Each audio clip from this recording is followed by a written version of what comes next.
اور ماں باپ کے ساتھ بھلائی کرتے رہو، اگر ان میں سے ایک یا دونوں تمہارے سامنے بڑھاپے کو پہنچ جائیں تو ان کو اف تک نہ کہنا اور نہ انہیں جھڑکنا،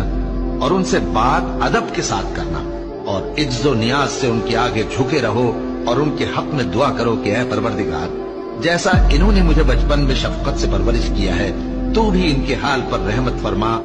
چوری کرنے والا مرد اور چوری کرنے والی عورت، ان کا ایک ایک ہاتھ کاٹ دو، یہ ان کے کرتوتوں کی سزا اور اللہ کی طرف سے عبرت کے طور پر ہے، اور اللہ زبردست ہے، صاحب حکمت ہے۔ بے شک پرہیزگاروں کے لیے کامیابی کا گھر ہے، یعنی باغ اور انگور اور ہم عمر بھرپور جوان عورتیں اور شراب کے چھلکتے ہوئے جام، وہاں وہ نہ بیہودہ بات سنیں گے نہ جھٹلانے کی باتیں۔ اے نبی صلی اللہ علیہ وآلہ وسلم، یہ تمہارے پروردگار کی طرف سے صلہ ہوگا جو حساب کے مطابق انعام ہوگا۔ وہ پروردگار کہ جو کچھ آسمانوں اور زمین میں اور جو ان دونوں کے درمیان ہے سب کا مالک ہے، بڑا مہربان ہے، کسی کو اس سے بات کرنے کا یارہ نہ ہوگا۔ کہہ دو کہ اگر تمہارے باپ اور بیٹے اور بھائی اور بیویاں اور خاندان والے اور مال جو تم کماتے ہو اور تجارت جس میں مندی سے ڈرتے ہو اور مکانات جن کو پسند کرتے ہو، اللہ اور اس کے رسول سے اور اللہ کی راہ میں جہاد کرنے سے تمہیں زیادہ عزیز ہوں تو ٹھہرے رہو یہاں تک کہ اللہ اپنا حکم یعنی عذاب بھیجے،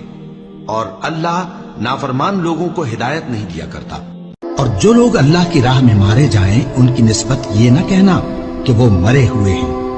وہ مردہ نہیں بلکہ زندہ ہیں، لیکن تم کو شعور نہیں۔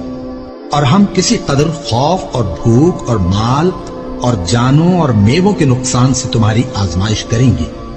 اور صبر کرنے والوں کو بشارت سنا دو کہ ان لوگوں پر جب کوئی مصیبت واقع ہوتی ہے تو کہتے ہیں کہ ہم اللہ ہی کا مال ہیں اور اسی کی طرف لوٹ کر جانے والے ہیں۔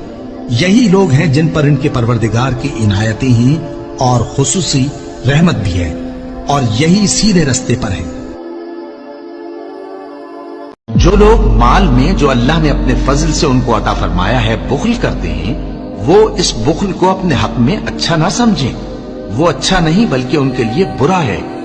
وہ جس مال میں بخل کرتے ہیں قیامت کے دن اس کا طوق بنا کر ان کی گردنوں میں ڈالا جائے گا، اور آسمانوں اور زمین کا وارث اللہ ہی ہے، اور جو عمل تم کرتے ہو اللہ کو معلوم ہے۔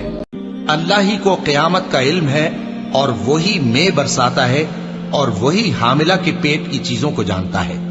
اور کوئی شخص نہیں جانتا کہ وہ کل کیا کام کرے گا، اور کوئی شخص نہیں جانتا کہ کس سرزمین میں اسے موت آئے گی۔ بے شک اللہ ہی جاننے والا ہے اور خبردار ہے۔